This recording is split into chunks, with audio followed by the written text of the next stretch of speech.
Radio Manav Rachna 107.8 FM पर मैं हूं शादाब, आपके साथ प्रोग्राम है आत्मदर्शन। और आज हमारे साथ स्टूडियो में मौजूद हैं एक बार फिर से राग लेखा दासी जी, चरण आश्रित श्री श्री मद भक्ति वेदांत नारायण गोस्वामी महाराज जी की शिष्या। राग लेखा दासी जी, आपका बहुत बहुत स्वागत है कार्यक्रम आत्मदर्शन में।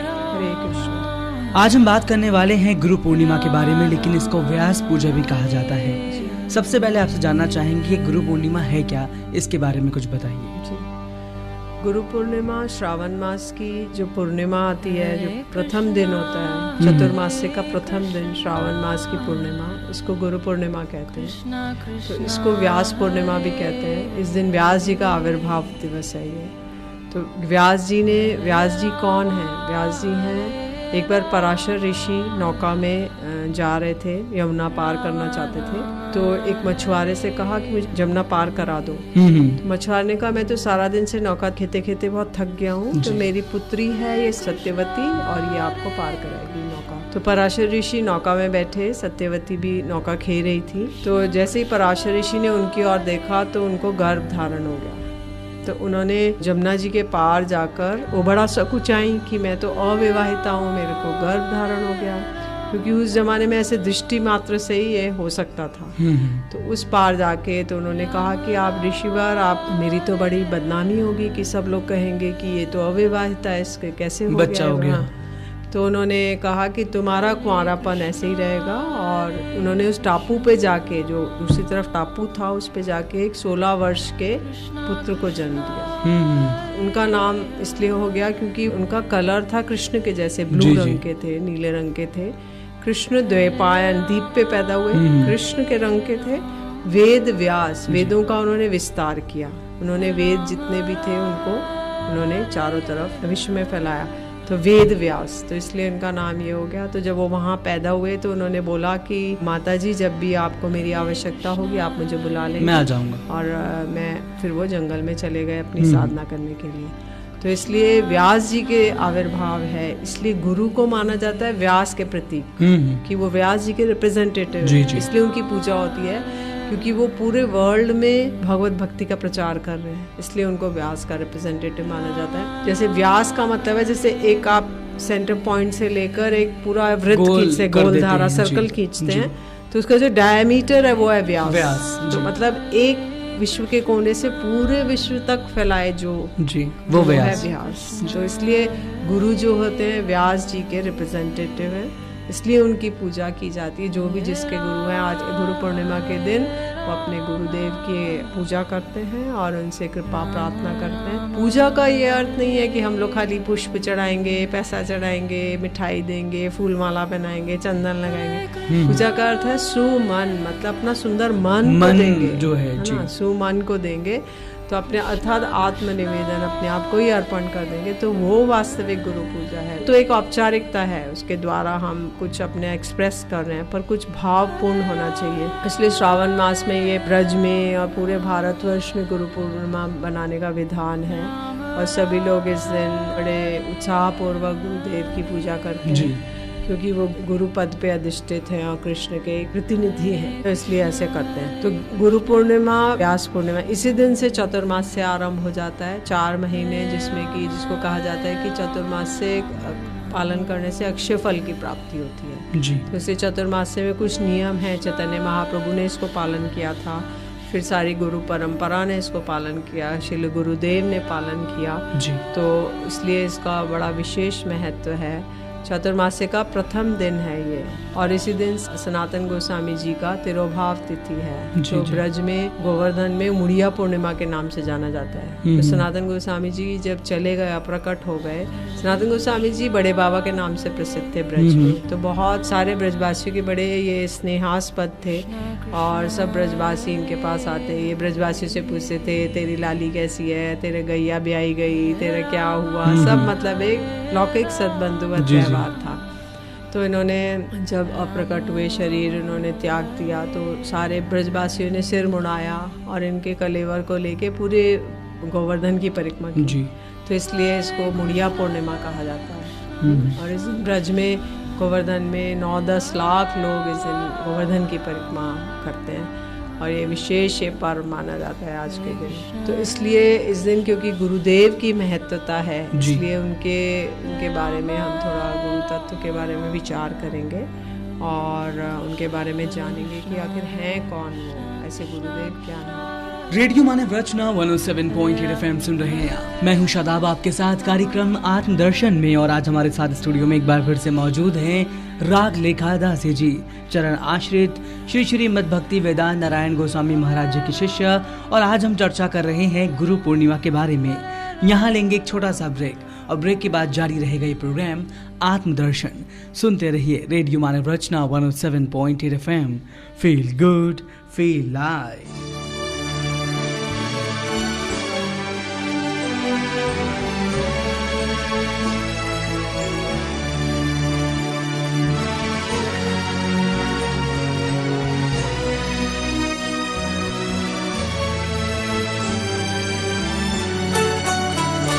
अच्युतं केशवं कृष्णदामोदरं रामनारायणं जानकीवल्लभम्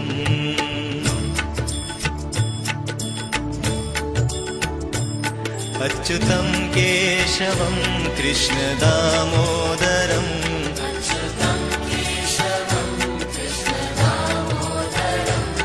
रामनारायणं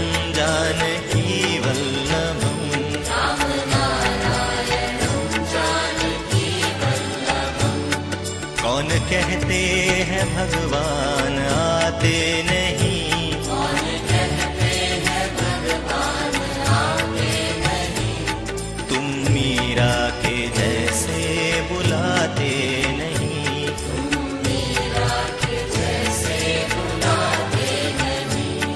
अच्युतं केशवं कृष्ण दामोदरम्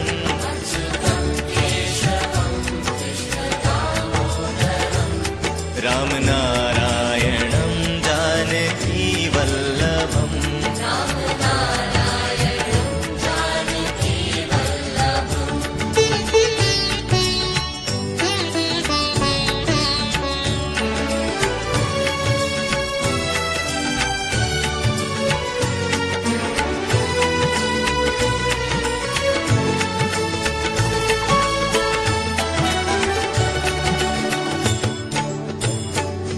कौन कहते हैं भगवान खाते नहीं, कौन कहते हैं भगवान खाते नहीं, बेर शबरी के जैसे खिलाते नहीं, बेर शबरी के जैसे खिलाते नहीं। अच्युतं केशवं कृष्ण दामोदरम्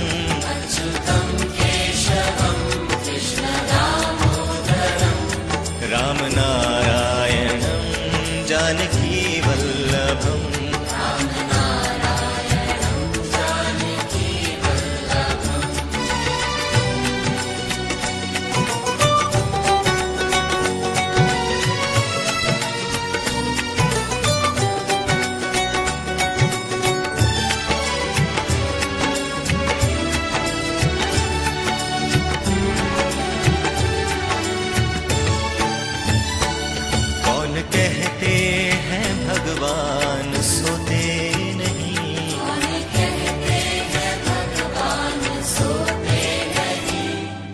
यशोदा के जैसे सुलाते नहीं, माँ यशोदा के जैसे सुलाते नहीं। अच्युतं केशवं कृष्ण दामोदरम्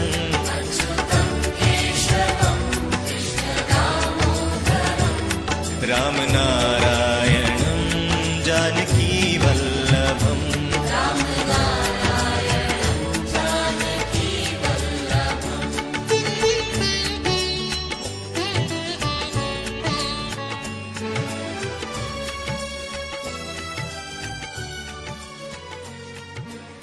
रेडियो मानव रचना 107.8 FM पर मैं हूं शादाब आपके साथ कार्यक्रम आत्मदर्शन में, और आज हमारे साथ स्टूडियो में मौजूद हैं राग लेखा दासी जी, चरण आश्रित युगाचार्य श्री श्री मद भक्ति वेदांत नारायण गोस्वामी महाराज जी के शिष्य। राग लेखा दासी जी, आपका पुनः स्वागत है रेडियो मानव रचना।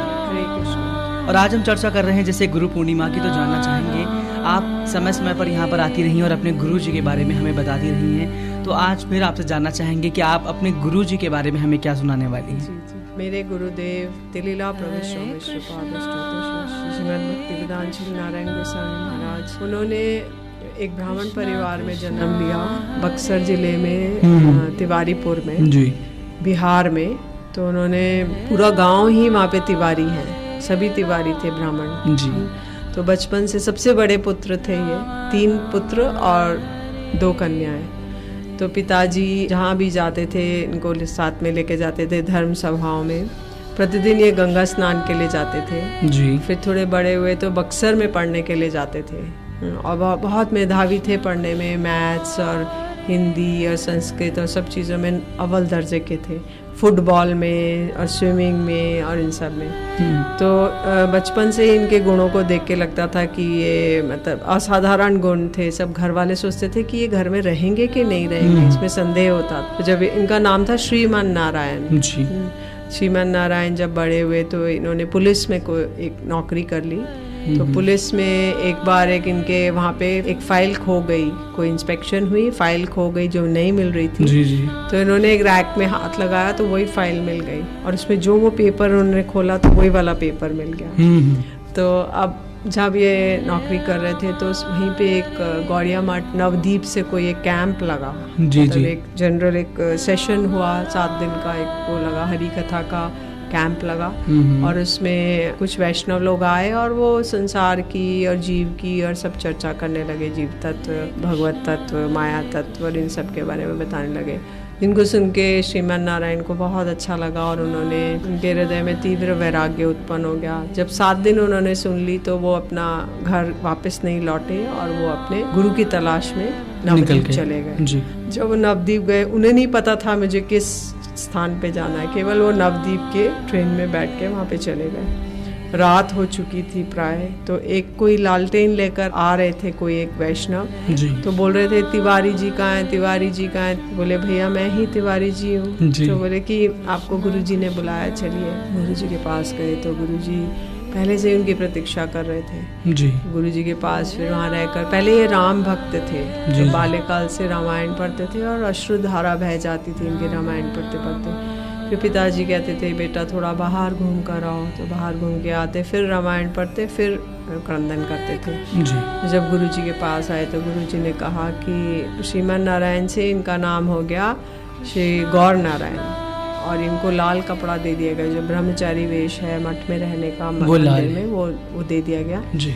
और ये अब कृष्ण एकांतिक कृष्ण भक्ति के उसमें आ गए, क्योंकि गुरुजी ने कहा देखो राम जी की भक्ति से और भी श्रेष्ठ है कृष्ण भक्ति, तो आप क्योंकि राम जी तो 12 कला संपन्न है और कृष्ण 16 कला संपन्न जी जी, तो आप एकांत की कृष्ण भक्ति कीजिए। तब फिर मठ के जो रूल्स एंड रेगुलेशन और उसका भजन की परिपाटी और उसमें वो पारंगत हो गए और बड़ी सेवा करते थे अपने गुरु जी की और सारे मठवासियों की। फिर धीरे धीरे इधर गांव में सब लोग ढूंढने लगे और 9 वर्ष तक वो उन्हें नहीं मिले, तो वो लोग ढूंढ के थक के हार गए।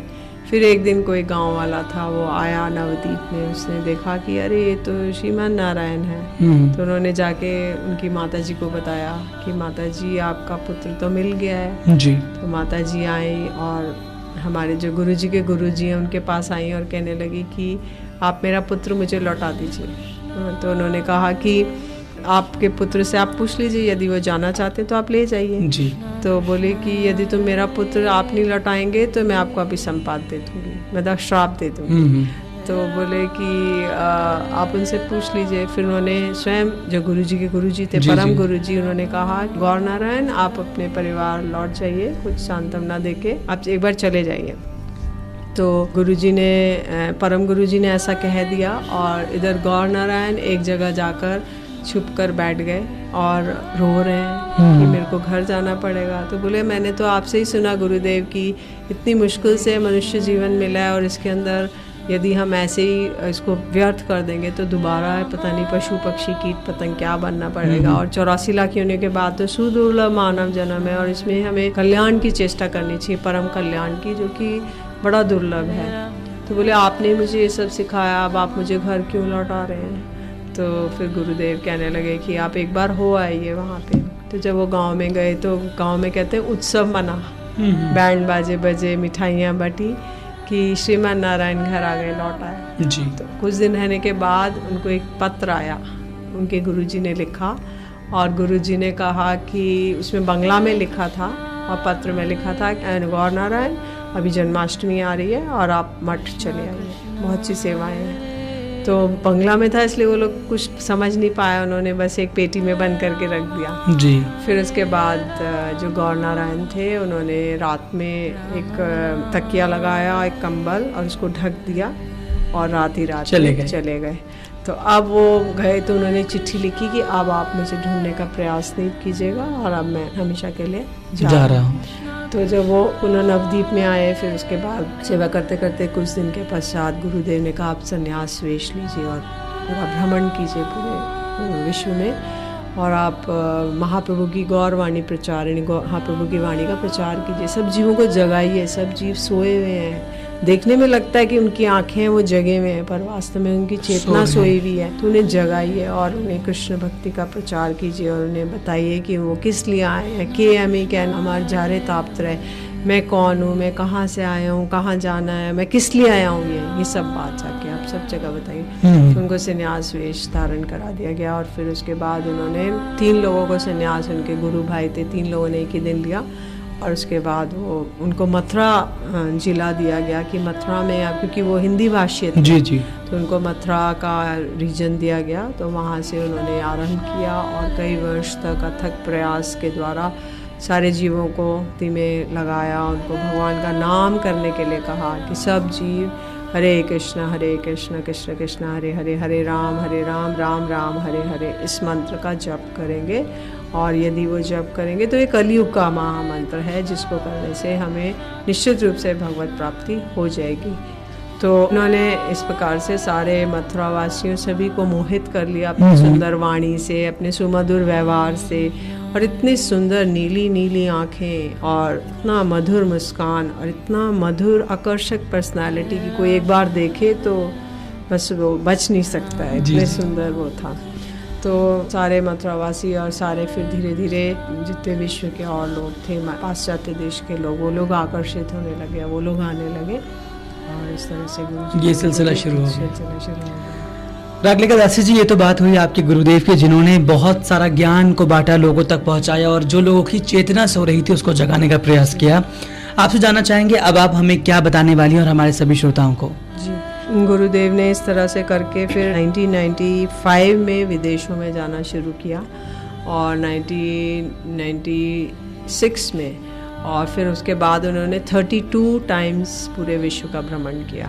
मतलब एक बार हाफ ग्लोब और winter summer tour, half globe, winter tour, half globe, 32 times उन्होंने भ्रमण किया। और उन्होंने सबको कहा कि मैं भी चैन से नहीं बैठूंगा, तुम लोग को भी नहीं चैन से बैठने दूंगा, और सारे जगत के जीवों के लिए क्रांति ले आए। जहाँ वो जाते थे सब लोग उनके पीछे पीछे, अंग्रेज, देशी विदेशी सब, क्योंकि महाप्रभु जयशील भक्ति विनोद ठाकुर जी ने कहा था कि पृथ्वी ते आचे नगर आदि ग्राम सर्वत्र प्रचार हई बे मोर नाम, कि पृथ्वी पे जितने भी ग्राम है वहाँ पे गोरे और काले दोनों मिलके मेरा नाम प्रचार करेंगे। जी, तो वही वाणी सत्य हुई। उन्होंने देश देश में जाके सब गोरे और काले सब ने मिलकर भगवान का नाम संकीर्तन किया और उन्होंने बहुत सी पुस्तकों का ट्रांसलेशन किया, हिंदी, संस्कृत, बांग्ला और इन सब से हिंदी में ट्रांसलेट किया, क्योंकि हिंदी एक मूल भाषा है, हमारी राष्ट्रीय भाषा है, जो हर किसी को समझ आती है। और हिंदी भाषी वंचित थे बांग्ला और संस्कृत होने से,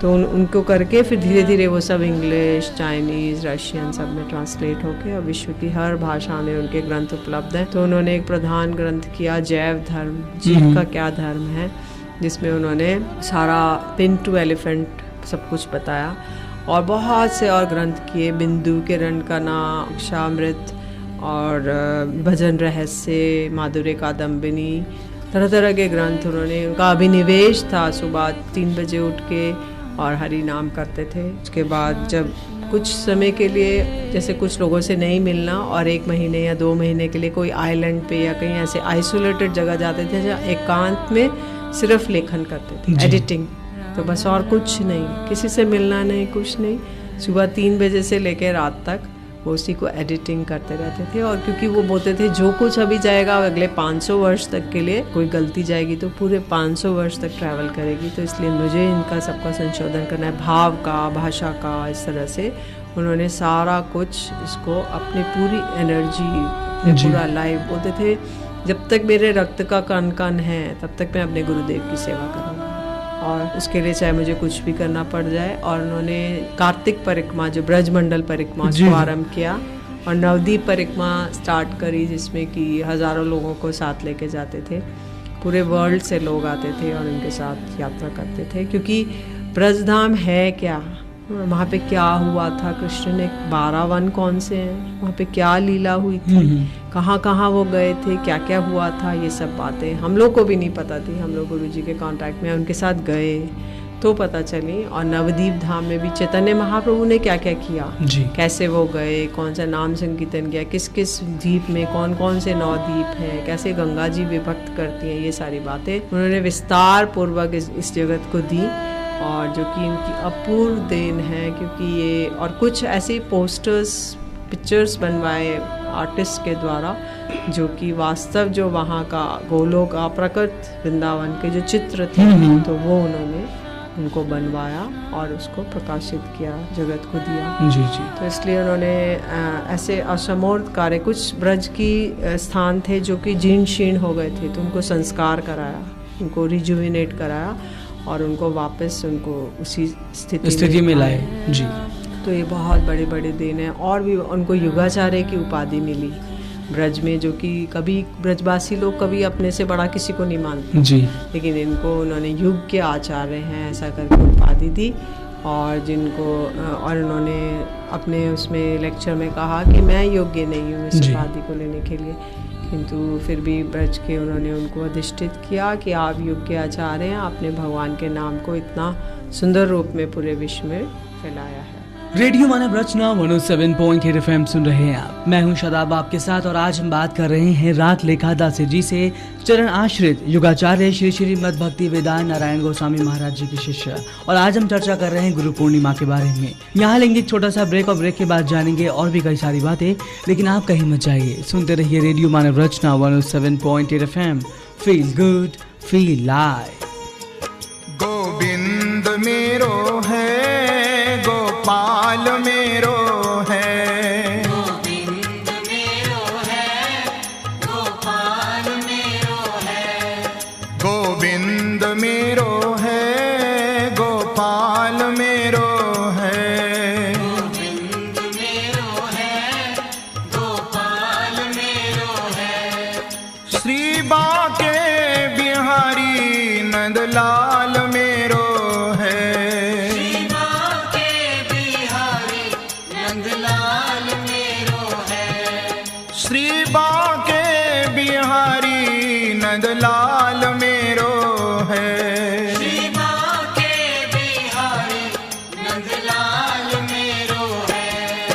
गोविंद मेरो है, गोपाल मेरो है, गोविंद मेरो है, गोपाल मेरो है, गोविंद मेरो है, गोपाल मेरो है, गोविंद मेरो है, गोपाल मेरो है।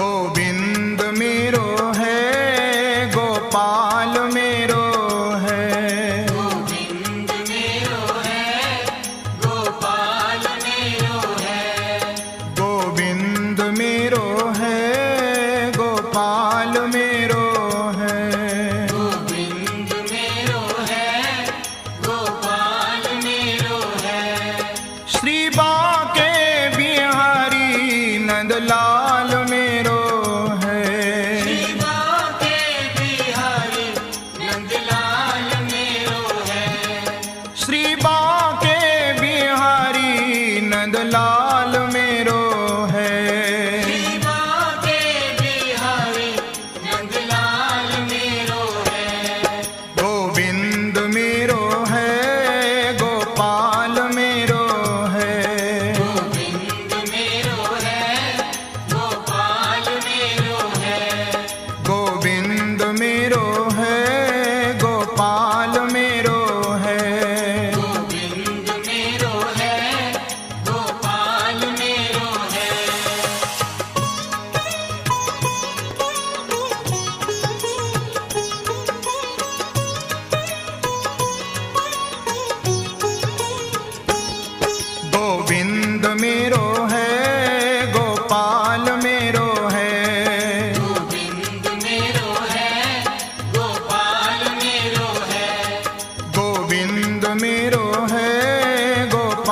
मेरो है। गोविंद मेरो है, गोपाल मेरो है। श्री बांके बिहारी नंद लाल मेरो है। श्री बांके बिहारी नंदलाल मेरो है। श्री बांके बिहारी नंद लाल मेरो है। रेडियो मानव रचना 107.8 FM पर मैं हूं शादाब आपके साथ कार्यक्रम आत्मदर्शन में। और आज हमारे साथ स्टूडियो में एक बार फिर से मौजूद है चर्चा करने के लिए राग लेखा दासी जी, चरण आश्रित योगाचार्य श्री श्रीमद् भक्ति वेदांत नारायण गोस्वामी महाराज जी की शिष्य। राग लेखा दासी जी, आपका एक बार फिर से बहुत बहुत स्वागत है कार्यक्रम आत्मदर्शन में। हरे कृष्ण। जैसे कि आज हम चर्चा कर रहे हैं गुरु पूर्णिमा की, और आपने कहा सिर्फ फूल चढ़ाना या प्रसाद चढ़ाना या फिर पैसे चढ़ाना ही गुरु पूर्णिमा नहीं मनाई जा सकती, यानी गुरु को सम्मान देना भी बहुत जरूरी है, उसको मानना बहुत जरूरी है, उनकी बातों को फॉलो करना बहुत जो जरूरी उनके है। भाव है उनको ग्रहण करें। केवल माला पहना दिए, बाकी टाइम अपनी मनमर्जी करते जी, रहे, जी, जी। तो नहीं चलेगा। आप जानना चाहेंगे आज के वक्त में अगर देखा जाए तो गुरु का जो एक व्याख्या है, गुरु का जो रूप है वो बदल चुका है। कहीं ना कहीं लोग गुरु का सामने तो सम्मान करते हैं, लेकिन गुरु के पीछे मुड़ते हुए उसी की आलोचना करने लगते हैं। और हम गुरु सिर्फ उसको नहीं कहते, शिक्षक को नहीं कहते जो एक विद्यालय में बैठ के किसी भी विद्यार्थी को शिक्षा प्रदान कर रहा है। गुरु कोई भी हो सकता है जो आपको जीवन की सीख दे रहा है।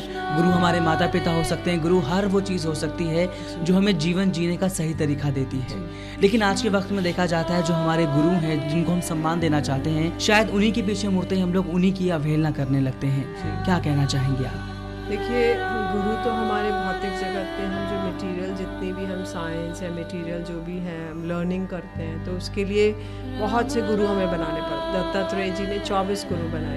स्टेप स्टेप पे एक हारमोनियम सीख रहे हैं आप, एक स्पोर्ट्स पीटी सीख रहे हैं, योगा सीख रहे हैं, पढ़ाई कर रहे हैं, उसके लिए एक गुरु चाहिए। एक म्यूजिक सीख रहे हैं, डांस सीख रहे हैं, कुछ भी सीख रहे हैं, उसके लिए गुरु चाहिए। बिल्कुल। लेकिन ये गुरु हमारे जन्म मृत्यु के चक्कर से हमें छुटकारा नहीं पा सकते। तो इसलिए ऐसा गुरु चाहिए, सद्गुरु। सद्गुरु का क्या अर्थ है? तस्मात् गुरु प्रपद्ये जिज्ञासु श्रेय उत्तमम शब्दे परिच निष्णात ब्रह्मण्य उपशम आश्रयम। उसके बाद तस्मात् मतलब किसके बाद? जब मटेरियल सैचुरेशन आ जाए, जब लगे बस और नहीं, और मैं ये संसार बहुत कर लिया और मुझे कुछ और चाहिए जी। तस्मात् गुरु प्रपद्येत, तो गुरु की शरण में जाएंगे, उनसे जिज्ञासा करेंगे कि हमारा कल्याण कैसे हो। लोग जाके पूछते हैं हमारा शरीर की ये प्रॉब्लम है, हमें जोड़ों में दर्द है, ये गुरु से जाके ये पूछते हैं। लेकिन गुरु से पूछना चाहिए हमारी आत्मा का कल्याण कैसे होगा, हम कैसे हम इस संसार भव सागर से पार होंगे। और जिज्ञासु श्रेयोत्तम शब्दे परेच निष्णा, गुरु कैसा होना चाहिए कि शब्दे परेच निष्णाता, मतलब जो पूरे शास्त्रों में पारंगत हो। हर कोई भी शिष्य कहीं से भी क्वेश्चन करे तो उसका आंसर देने में समर्थ होना चाहिए। और ब्रह्मण्य उपशम आश्रम, भगवान के निकट उसकी स्थिति कुछ रियलाइजेशन होनी चाहिए, नहीं तो वो शिष्य के हृदय में ट्रांसफर नहीं कर सकता, ट्रांसमिट नहीं कर सकता। तो इसलिए उसको कुछ ये दोनों बातें, शास्त्रीय ज्ञान और उनके हृदय में रियलाइजेशन, और प्लस तीसरी चीज़ है कि उसको कुछ जड़ीय विरक्ति होनी चाहिए, मतलब जड़ीय वस्तुओं से। अगर गुरु सोने की अंगूठी, सोने की मूठ लेके जा रहे हैं, हीरे का हार पहन के जा रहे हैं, सिल्कन क्लॉथ पहन के जा रहे हैं, तो अभी मतलब विषय वैराग्य नहीं हुआ है, मतलब संसार में आसक्ति बनी हुई है। तो अगर संसार से विरक्त होना चाहिए, संसार की वस्तुएं उसको तुच्छ लगनी चाहिए, क्योंकि उसको कुछ ऐसा टेस्ट मिल चुका है सदगुरु को कि जो उस जगत का टेस्ट है, तो उस जगत के टेस्ट के आगे ये वाले जगत की सब चीज़ें फीकी पड़ जाती हैं और उसको कोई इंटरेस्ट नहीं आता। तो ऐसे अगर हैं तो कहते हैं पानी पियो छान के, गुरु करो जान के। अगर कभी ऐसे गुरु मिल जाएं तो हमें उनकी शरण लेनी चाहिए, क्योंकि वो हमें जन्म मृत्यु के चक्कर से छुटकारा दिला के भगवत चरणों की प्राप्ति करा सकते हैं। यही गुरु के आने का मुख्य उद्देश्य है। श्रीमती राधिका ने अपने कुंज में एक सखी को बुलाया, बोला सखी देखो तुम जाओ और इस धराधाम पे, और ये कुछ मैं एक पोटली दे रही हूँ बीजों की, और जाके सब जीवों के हृदय में वपन कर दो। तो वो सखी आई एक पुरुष का वेश बनाकर, और उसने सब जो श्रद्धालु जीव थे उनके हृदय में ये बीज रोपण कर दिया। तो ये है बीज जो है, जो गुरुदेव मंत्र देते हैं, वो है कृष्ण सेवा वासना का बीज। मतलब मैं संसार सेवा नहीं करूँगा, मैं कृष्ण की सेवा, मैं जीवर स्वरूप है नित्य कृष्णदास, कृष्ण रे तटस्थ शक्ति भेदा भेद प्रकाश। मैं जीव हूँ, मैं भगवान का दास हूँ, भगवान का अंश हूँ, और मैं भगवान की सेवा करूँगा। इस चीज़ की वासना, इस चीज़ की ग्रीड, इस चीज़ की लालसा गुरु शिष्य के हृदय में इंस्टॉल कर देते हैं। धीरे धीरे यहाँ से एक लता निकलती है, उसमें पत्ता निकलते हैं 2, और ये लता बढ़ती जाती है, पूरे ब्रह्मांड को भेद देती है। फिर आगे सब लोगों को भेद के अंत में ये गोलोक वृंदावन जाती है, वहाँ पे भगवान के चरणों से लिपट जाती है। उसमें बड़ा सुंदर एक फल निकलता है, जिसमें ना छिलका होता है ना गुठली होती है। तो श्रीमती राधिका उस फल को तोड़ती हैं और श्री कृष्ण को भोग लगाती हैं। वो माली बैठा है इस जगत में, लेकिन उसकी जो क्रीपर ऑफ डिवोशन है, जो भक्ति लता है, वो पहुंच गया गोलोक वृंदावन तक। अगर ये तभी होगा जब एक क्लास बीज होगा, जब कोई ऐसा अच्छा सुदृढ़ निष्ठ कोई गुरु होंगे जो कि ऐसा स्ट्रॉन्ग बीज हमारे हृदय में वपन करेंगे, तभी संभवपर है, अन्यथा ये हो नहीं सकता। रागलेखा दासी जी, अब वक्त है हमारा यहाँ से जाने का, तो आप जाते जाते हमारे सभी श्रोताओं को आज गुरु पूर्णिमा के पर्व पर क्या एक संदेश देना चाहेंगी? मैं यही संदेश देना चाहूँगी कि हम सब जीवों को जो इस संसार में आ गिरे हैं, हम पतित हो गए हैं, तो हमें कोई ऐसे ब्रह्मांडे भ्रमिते कोनो भाग्यवान जीव गुरु कृष्ण कृपा पाए भक्ति लता भी। ब्रह्मांड में हम भ्रमण कर रहे हैं, भटक रहे हैं, जैसे मेले में कोई बच्चा खो जाता है तो उसको माता पिता चाहते हैं हमसे मिल जाए, तो भगवान भी चाहते हैं हमसे मिल जाए। तो उसके वाया मीडिया हैं गुरु, सदगुरु। आप प्रार्थना करें कृष्ण से कि हमें कोई ऐसे सदगुरु मिल जाए जो हमें संसार के जन्म मृत्यु के पुनरपि जन्मम पुनरपि मरणम जननी जठरे शयना में बार बार जन्म मृत्यु के चक्र से छुटकारा दिला दें और भगवान के श्री चरण कमलों की प्राप्ति करा दें, उनकी सेवा में नियुक्त कर दें। तो कोई ऐसा हमें कोई गुरु मिल जाए, फ्रॉड गुरु, नकली गुरु, इस कलयुग के गुरु ना मिले, क्योंकि वो हमारी कोई सहायता नहीं कर सकते। वो अपनी डिजायर में लगे रहेंगे, वो अपनी कनक कामिनी प्रतिष्ठा में लगे रहेंगे और वो हमारी कोई सहायता नहीं कर पाएंगे। किंतु कोई सिंसियर गुरु होगा जो सिंसियरली हमारी सहायता करना चाहता है, तो वो ऐसा कार्य कर सकते हैं। तो हमें कोई ऐसे गुरु मिले, क्योंकि ये भगवान की व्यवस्था है, वो हमें ऐसे गुरु से कनेक्ट कराएंगे, तो वो हमें मिल जाए। हमारा संसार से पार होने का समय आ गया। रागलेखा दासी जी, हम आपका तहे दिल से शुक्रिया अदा करना चाहेंगे अपनी पूरी टीम की तरफ से, हमारे सभी श्रोताओं की तरफ से। आज आप रेडियो मानव रचना में आई और आपने गुरु पूर्णिमा के विषय में इतनी ढेर सारी जानकारी दी, इसके लिए बहुत बहुत शुक्रिया। हरे कृष्ण। तो दोस्तों, गुरु वो है जो हमें अंधकार से उजाले की ओर ले जाता है। गुरु वो है जो हमें इस भौतिक जगत से परमात्मा से मिलाने का रास्ता बनता है। गुरु वो है जो जीवन जीने की सही सीख हमें देता है। आज हमने इसी विषय पर चर्चा की। उम्मीद है आपको आज का प्रोग्राम पसंद आया होगा। अगर आप इस कार्यक्रम के बारे में अपनी कोई राय देना चाहते हैं, आप हमें SMS कर सकते हैं हमारे नंबर 8010781078 पर। सुनते जाइए रेडियो मानव रचना 107.8 FM और आने वाले और भी प्रोग्राम्स को। Feel good, feel live, feel live, feel live, feel live.